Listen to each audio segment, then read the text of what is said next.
Welcome to the Infinite Women podcast. I'm your host, Allison Tyra, and today I'm joined by Rachel Russell, a PhD candidate in theater and drama at Northwestern University, to discuss choreographer, anthropologist, and advocate for African dance, Pearl Primus. So, first, could you give us a bit of an introduction to her and her work? Sure. Pearl's full name is Pearl Eileen Primus.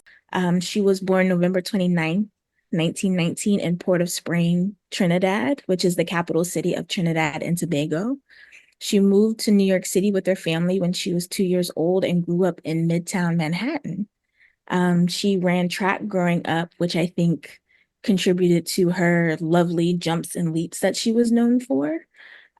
She went to neighborhood schools and then she graduated from Hunter College High School before graduating from Hunter College with her degree in biology and pre-medical science. She was initially on the path to becoming a doctor, but unable to find a job due to discrimination, she found herself with the National Youth Administration. It was a federally funded program for youth to get job training. The new dance group was a part of that, and that's what led her to dance and all of the wonderful work that we know from her.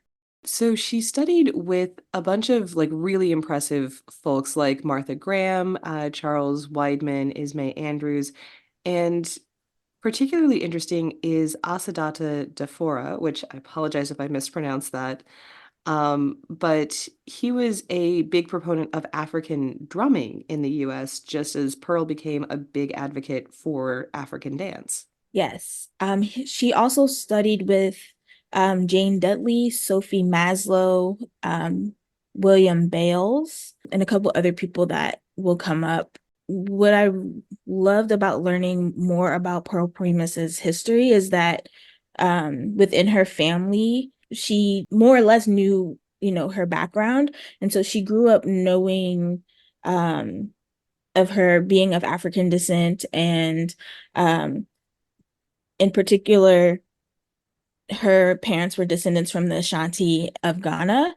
And so her interest in African dance was already simmering through her family relationships. And then it was like spurred by coming into contact um, with Asada Dafar and also Belle Rosette, who was also from Trinidad and was influential Pearl Primus and her work together when it comes to Caribbean dances.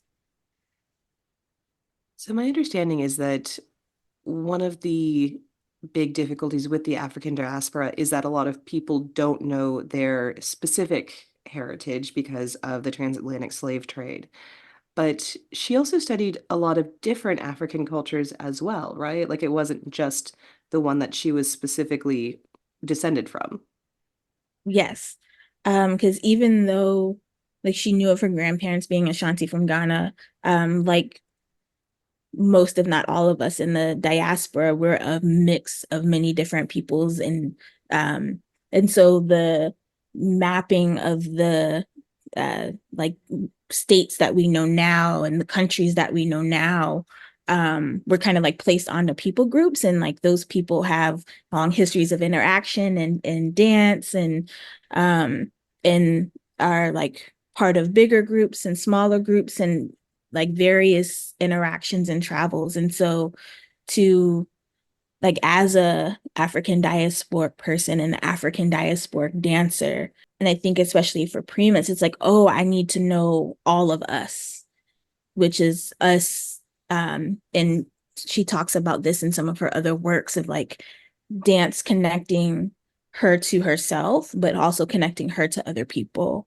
And so it to know all of us is to know all of you to is and then like it goes back out. So it's always in a moving relationship.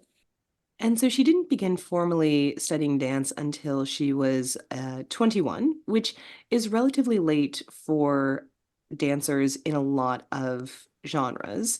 Mhm. But what's really interesting is that she started with the new dance group, where she wasn't just learning technique, but also activism, because their motto was dance is a weapon of the class struggle. So from the very beginning, of her dance studies, they were inextricably linked. Yes, yes, very much so. There's an interview with Joe Nash, um, who talks about meeting Pearl Primus and them dancing together and her not being formally trained. And they performed at the World's Fair together, which I think was really interesting.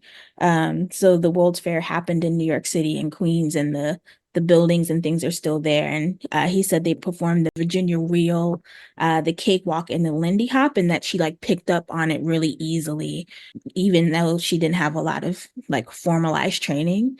Um, and so I'm thinking like her experiences, um, like of experiencing discrimination and then like finding dance and later on she talks about like dance being her medicine and dance being a language for her. Dance was just so much that, oh, I may not be able to, do activism in a certain in other ways, but like I see things that are happening to me and to the people around me, and I'm going to dance about it.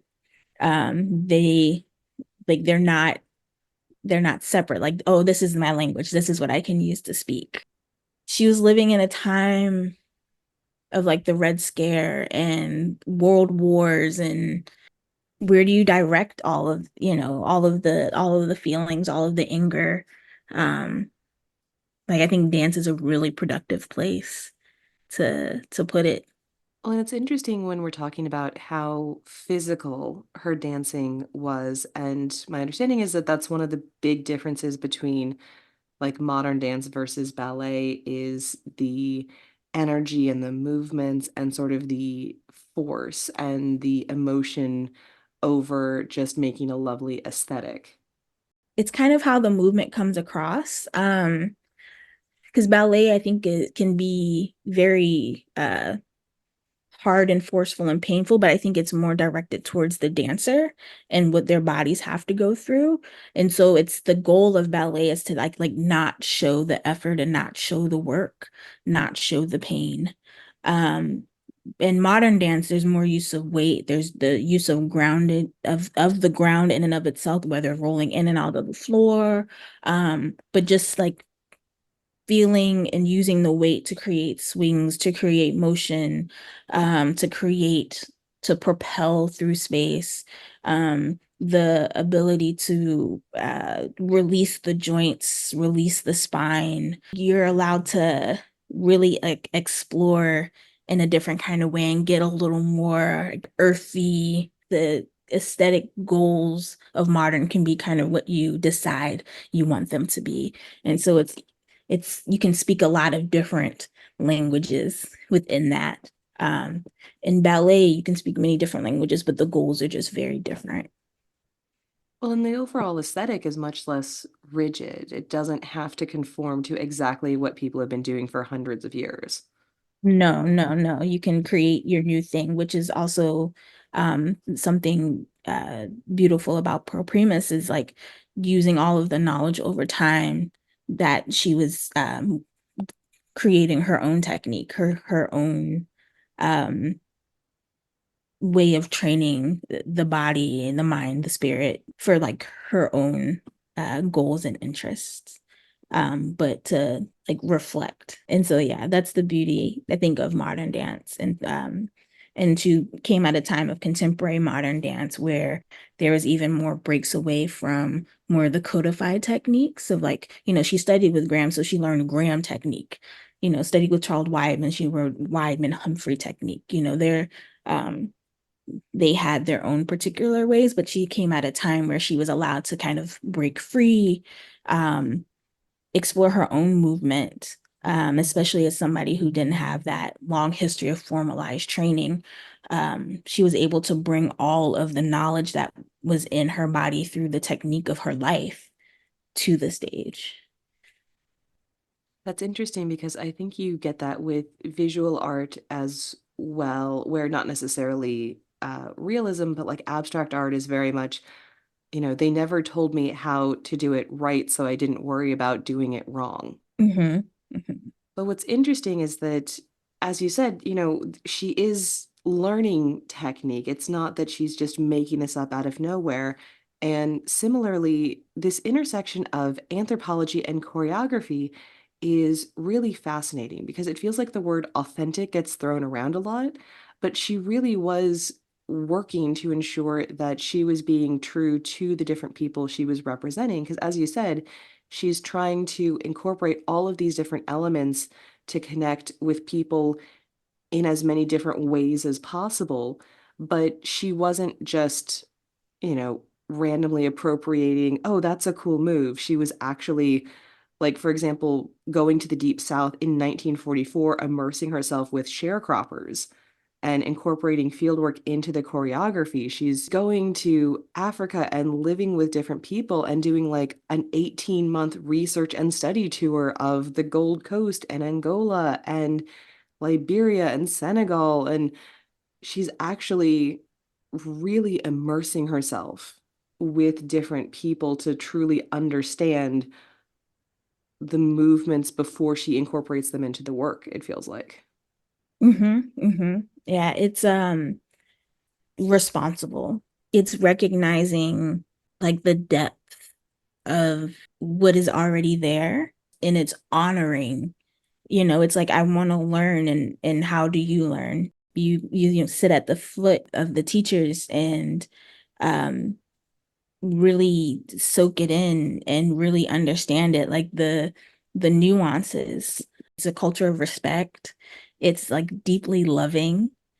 Um and it's a desire to know as a fully embodied person. The movement comes from a place. And I think Pearl Primus, she had a cultural understanding of movement. Like she was like, dance is born out of culture.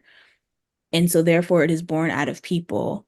And so I need to go to people and be with them and understand the culture that is producing the dance.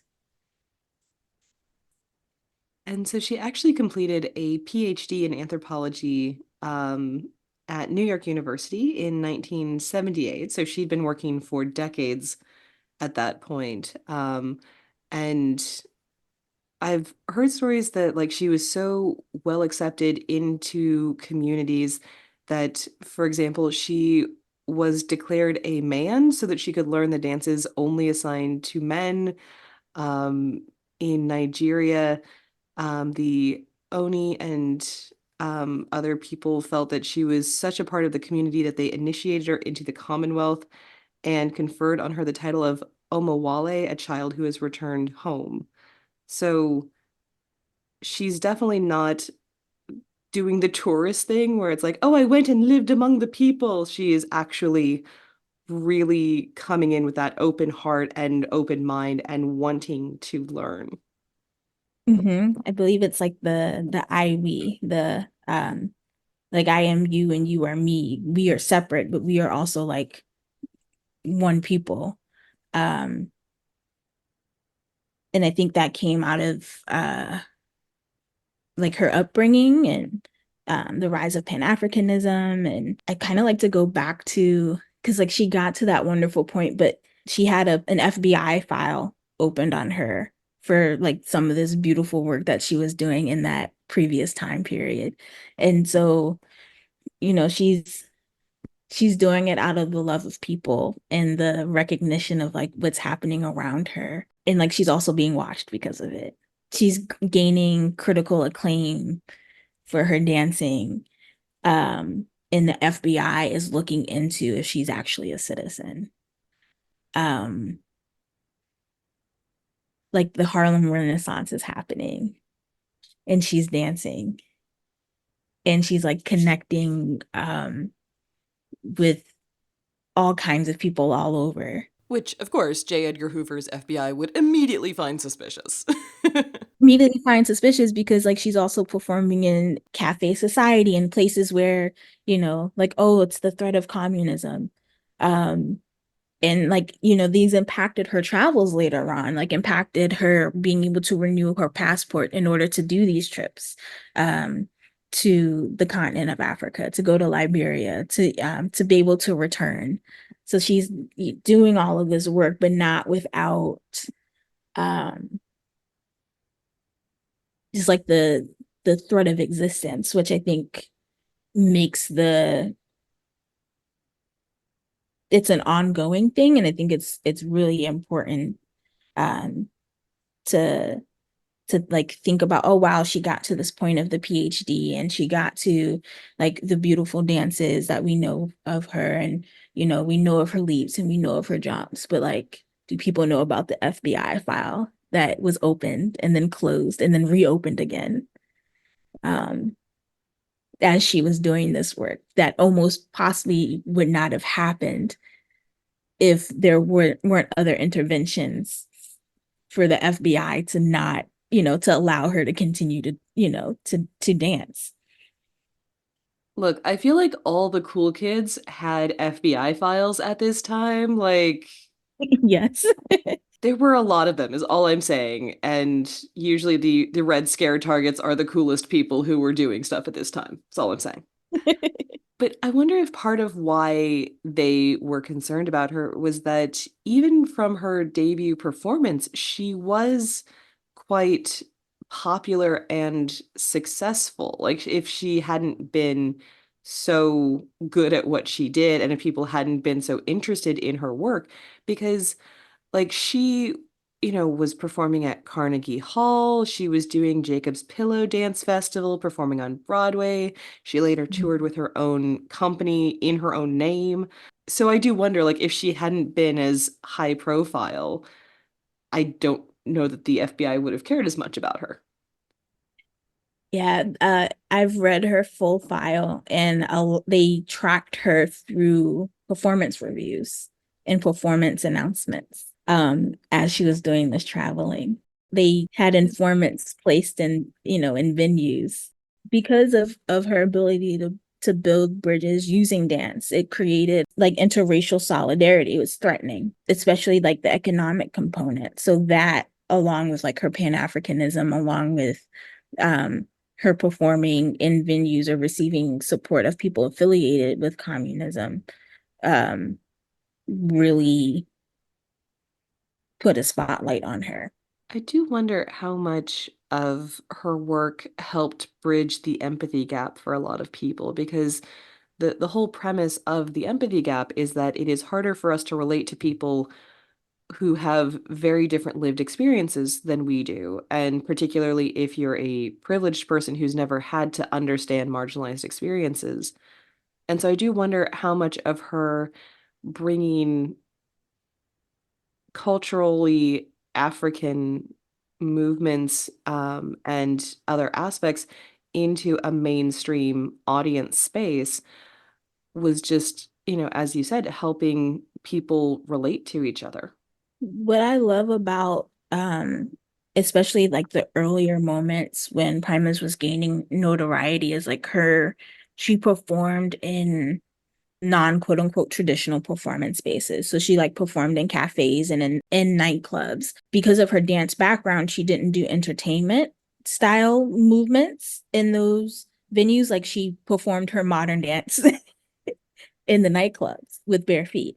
Like I can only imagine like being in a sultry, smoky nightclub and you're talking with your friends about the latest news and people are drinking and smoking at that time and lots of loud conversation and like loud music is going on. And then all of a sudden, like Pearl Primus like stands up on the stage in like modern dance costume with bare feet and begins to um dance dance out whatever needs to be danced out to connect with herself and connect with other people, and it being so shocking that like no other things can continue on because this performance is happening.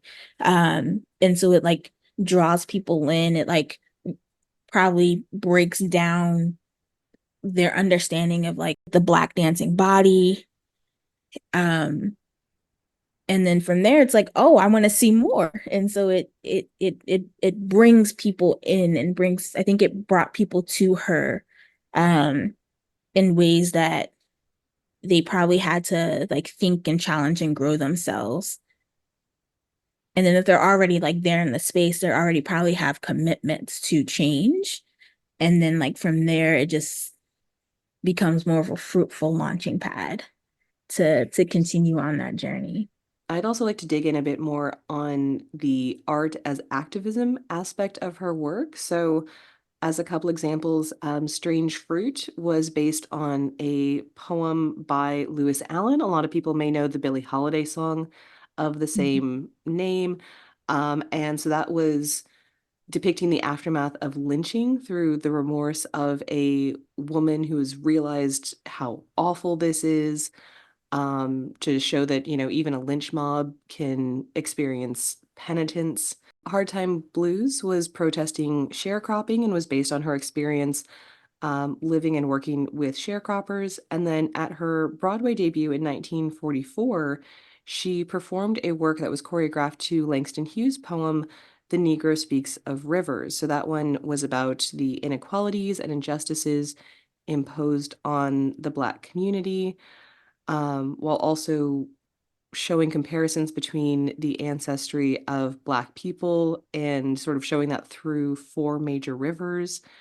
And so she wasn't on the FBI list just for being awesome, is what I'm saying. She was definitely doing things that would have made them angry anyway. Oh, yeah.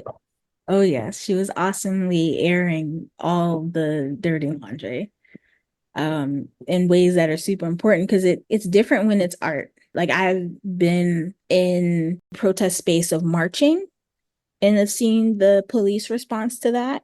I've experienced the police response to that, and I've been in protest space when it's been dance, and I've seen the police response to that, and it's different. It is the difference between um, seeing people like lining up with riot gear versus seeing people stand and watch. That's now, but still, I think that impact of like she was able to say what she needed to say. She was able to use dance as a medicine for her and others, but she was also able to speak truth to power and be like, this is happening and this is not okay. Um, in a way that's like, oh, people are gonna like, oh, I want you to come here and do that again. I want you to come here and do that again. I want you to travel and that builds strength, that builds solidarity. Um, and it's helping to create change in a way that I don't think people always recognize dance and the arts as um, having the ability to have a tangible impact on society and people's material reality. Performance always has an impact. I believe, like impact just is a thing that is. It's like, the this not making a choice is still making a choice. But the intention behind it, it's like I'm going to use my art to say something. And I'm going to use my art to make a difference. Um, it's like, yes, I do have an FBI file because what I'm seeing is not okay. And I'm gonna dance about it. And you're gonna be mad because you like it. And it's real and it's the truth. I mean, I think what you're getting into is the fact that there are so many different ways to communicate, but we tend to just default to words and ignoring the power that art has means that you're cutting off all of these different avenues of communicating and spreading your message and hopefully persuading people. Because what I love about dance as a dancer, like I'm not just a dance scholar, I dance and perform myself. And like even in taking class in languages that you don't speak, you're still able to learn, you're still able to understand, you're still able to communicate with people without verbal language. And there's just something really beautiful about that. Um, and just thinking about the importance of it, the importance of gesture. You can just have a whole meaning, have a whole new understanding, forge so many new connections with people. And like you know what it is and they know what it is because you were there together, but no words were ever exchanged. And that has a lasting impact on all the people that experienced it. And just think about, and also like it makes me think about accessibility for like people who are maybe unable to speak or unable to hear and unable to see, like dance can tap into the other senses. It makes me think about like young children that may, that are pre-language. Um, it opens up so much. It allows people to see, to feel, to be with one another, to get messages, no language needed, which is also very threatening because you can't track it in the same way because there were no words involved. You can leave no trace except for like the impact that is on the people. You're like, you would never know a performance has happened here, but like it resonates in the space and the people were forever impacted. It's interesting as we're talking about the limits of spoken and written words. I would imagine that obviously I can't speak to the African American experience from like a lived perspective, but I would imagine part of the power of this universality that we're talking about, that we don't have to have a shared language. I would imagine that that is particularly powerful for African Americans who are often having to code switch because you are told that the way that you spoke growing up, the way that maybe your natural form of speaking. But yeah, so not to say that every African American defaults to African American vernacular English, but that limitation of constantly being told that the way that you and your family and your community speak is wrong, is lesser than, is unprofessional, sounds uneducated, fill in whatever dog whistle racist nonsense you want there. But removing that aspect, that barrier to just say, well, fine, we just won't use language at all. And we're just going to use something that everybody can relate to. It makes me think of the history um of this transatlantic slave trade of like African diasporic people, not just in the Americas, of being taken from many different people that did not speak the same language already and having to find and create a way to communicate with one another. I think dance has always been present there, but then also how it created new languages like a Haitian Creole, the different like accents throughout the diaspora. It is like a rich and like special beauty to be able to know yourself and know all of like your kinfolk, like all of the African diaspora people, like through dance and through rhythm. But as we're talking about the fact that, she is bringing African dance to audiences, she also has a very influential legacy in terms of students. From what I've read, she was a wonderful teacher. And in addition to like teaching movement, also teaching like theory, a lot of the technique she created lives with her students, embodied within them. Her work with dance and anthropology and writing and like um, taking all that work and putting on the stage is very, very important for um, like those of us within dance studies and as dancers, as choreographers. I think she's still teaching us and will always teach us. I think in addition to being like a dancer and choreographer, as like and a teacher, like her storytelling, they all kind of infused together with like deep care and guidance to like help grow people to their fullest. And I think that we've touched on this a bit as well, but when we're talking about all of these different cultural elements and aspects that she's incorporating into her work, it's not just the traditional African cultures. As we mentioned, she's living with sharecroppers. And she's part of the Harlem Renaissance. And so she's very much incorporating like that African American culture um, as its own identity. So we've got jazz, we've got spirituals, we've got blues.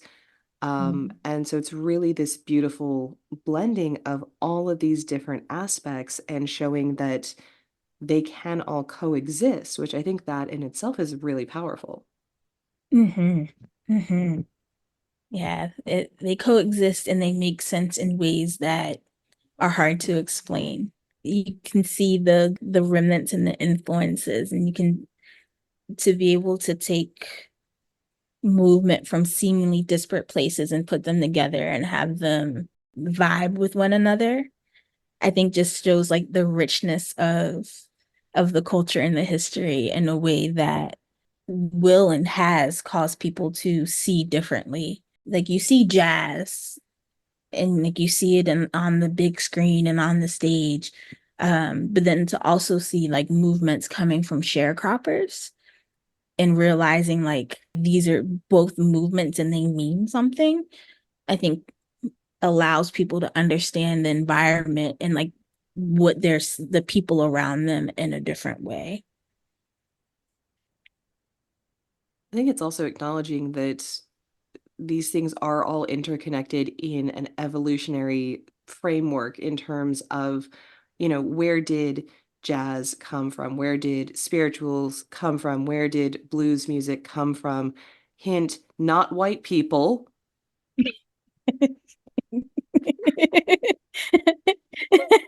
Yeah, a lot of people don't know the depths of the history.